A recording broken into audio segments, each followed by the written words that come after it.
Right now, somewhere near you, a dog is watching someone walk through the door, not running to greet them, not wagging, just watching, still, eyes tracking every move. And you've probably seen that look before, that quiet, unreadable stillness that makes you wonder if your dog knows something you don't. Maybe about that person, maybe about what they carry inside. Here's the question that sits beneath that moment, the one nobody quite knows how to ask out loud. Can animals actually sense when a person means harm? Not just smell fear, not just react to loud noises, but genuinely perceive something about a person's character, their intentions, the invisible signal of who they really are? That question has been floating around in folklore, in family stories, in the gut feeling you get when you trust your dog's reaction over your own social instinct. But now, science is starting to catch up, and what researchers are finding is stranger and more beautiful than anyone expected. Because this isn't about magic. It's not about animals having a sixth sense in the supernatural meaning of the word. It's about something almost more astonishing, the idea that certain animals may be reading layers of human behavior that we ourselves are too distracted, too polite, or too cognitively overloaded to consciously notice. They may be perceiving the person underneath the performance. And here is the open question this entire video is going to sit inside, the one we'll return to at the end. If an animal can perceive something true about a person that the person is actively trying to hide, what does that tell us about the nature of the animal's mind and about our own? Think about the last time an animal surprised you with its reaction to someone. A cat that hid under the bed the moment a specific visitor arrived. A horse that refused to let a particular person approach. A dog that growled at someone your instincts told you was perfectly fine, or alternatively, went immediately calm and soft with someone everyone else was nervous around.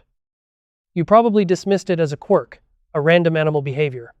But what if that dismissal was the mistake? In 2009, researchers at Kyoto University ran a study that should have changed how we talk about this entirely.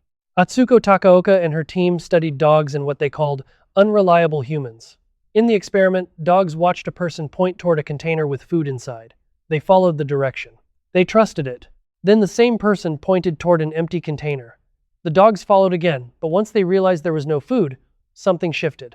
When that same person pointed again, the dogs stopped following. They had categorized the human as unreliable.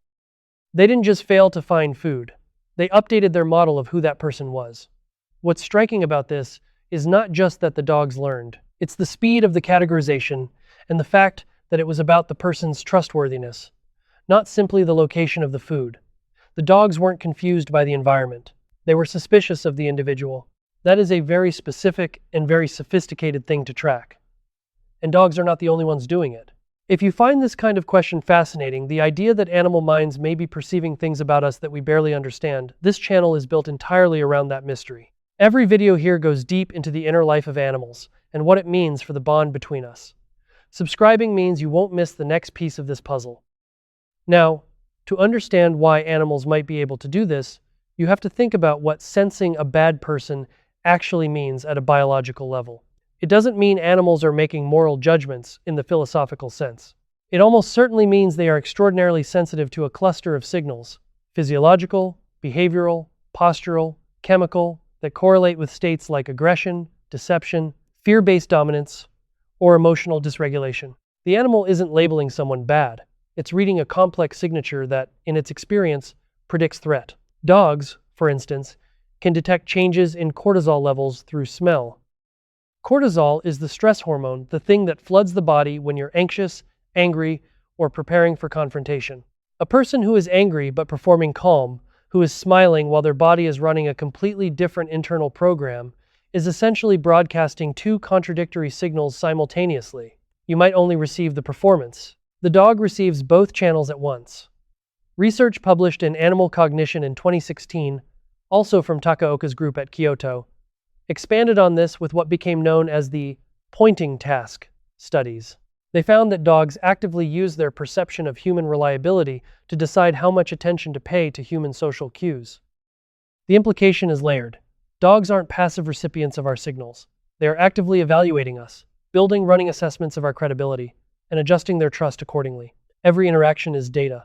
But here's where it gets strange. Because this capacity doesn't just show up in domesticated animals with 10,000 years of coevolution with humans. It shows up in animals that have had remarkably little contact with us at all. Researchers studying capuchin monkeys have documented something similar. In a 2011 study led by Vanessa Dufour and colleagues, capuchins observed humans who either helped or refused to help another person in need. The monkeys weren't the ones being helped, they were watching the interaction happen between two other individuals. And yet, they consistently showed a preference for the helpful person over the unhelpful one when it came to their own subsequent interactions. They were making social evaluations based on observed third-party behavior.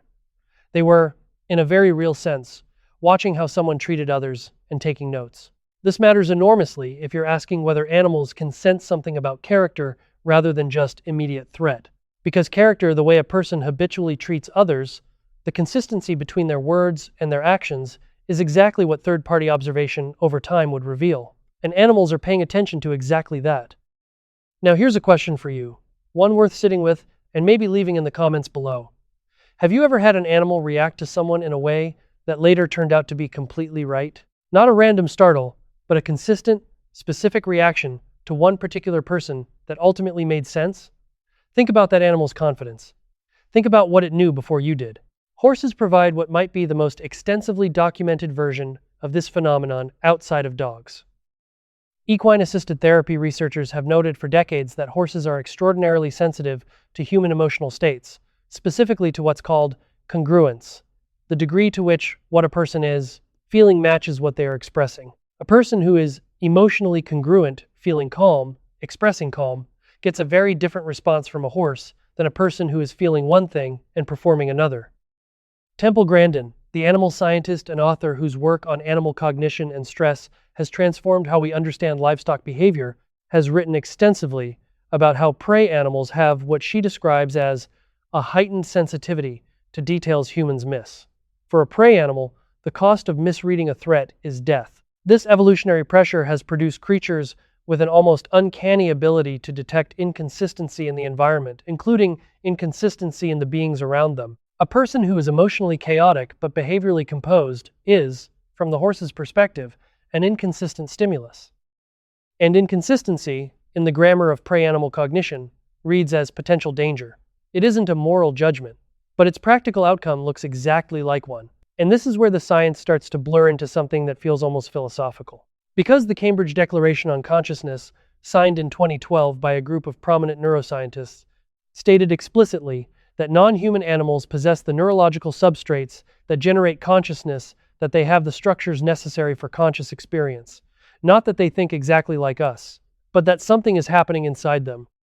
Something that processes, evaluates, and responds to the world in ways that are not purely mechanical. Franz de Waal, the primatologist at Emory University, who spent decades studying empathy and social behavior in primates, argued consistently that we have radically underestimated the emotional complexity of non-human animals because of a bias he called anthropogenial, the reflexive refusal to attribute human-like qualities to vitus, animals, because it makes us uncomfortable. He proposed that what animals do isn't a lesser, simpler version of what we do.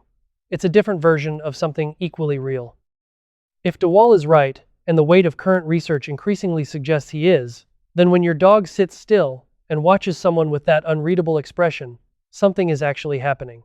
A process is running. An evaluation is being made.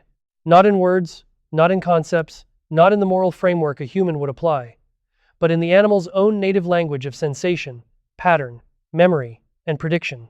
What happened next in the research on this question changed how many scientists understood the entire scope of animal social cognition. Because the more they looked, the more they found this sensitivity wasn't a special talent in a few species. It was widespread. It appeared in crows, who have been shown to recognize and hold grudges against specific individual humans who have treated them badly. In a series of studies by John Marsluff at the University of Washington, starting in 2008, researchers wore specific masks while capturing and banding crows. Years later, crows who had never experienced the capture themselves still reacted aggressively to those masks they had learned from the behavior of others which human faces to distrust. The information traveled through the flock. It was social. It was cultural. It was passed down. Think about what that means. A crow can not only recognize you as an individual, it can decide you are dangerous based on observed behavior. It can communicate that assessment to other crows who have never met you, and it will remember for years. The grudge, the wariness, the specific calibration of distrust toward a specific face. These are not primitive reflexes. These are complex social judgments running on a sophisticated cognitive architecture. And now, here is the moment this video has been building toward. The place where the science and the emotional reality of this question converge into something that might genuinely change how you see the animal nearest to you. In 2018, researchers at the University of Vienna published a study in Animal Cognition on dogs and human emotional signals. They found that dogs not only read human body language and facial expressions, they processed them in a way that maps onto emotional valence. Positive human signals produced relaxed, approach-oriented behavior. Negative signals produced avoidance and stress. But the most significant finding was this.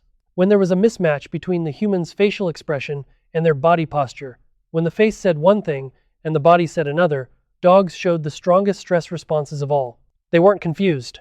They were responding to incongruence as a threat signal in itself. This is what sensing a bad person may actually be, at its core. Not a mystical reading of moral character, but an extraordinarily refined sensitivity to the gap between what a person is performing and what a person is, the mask and the face behind it. Animals may not have a word for deception, but they have millions of years of evolutionary pressure that has made them experts at detecting it. And there's something quietly humbling in that, because you, with all your language and social complexity and capacity for abstract moral reasoning, can be fooled by a good performance. The animal beside you may not be, not because it's smarter than you in some general sense, but because it's attending to a frequency you've partially lost the ability to hear, the body's truth, the chemistry of intention, the rhythm of someone who means what they say versus someone who doesn't. If you've ever had the experience of a dog or a horse, or even a bird, reacting to someone in a way that later made complete sense, that felt, in retrospect, like the animal knew something you weren't imagining it. You were watching a system of perception that is, in its own domain, more accurate than your conscious social mind. And that system was running in real time, building a portrait of the person in front of it from signals you couldn't even name. The open question we started with was this. If an animal can perceive something true about a person that the person is actively hiding, what does that say about the animal's mind? And the answer that the science is slowly, carefully, beautifully assembling is this. That there is something genuinely happening behind those eyes.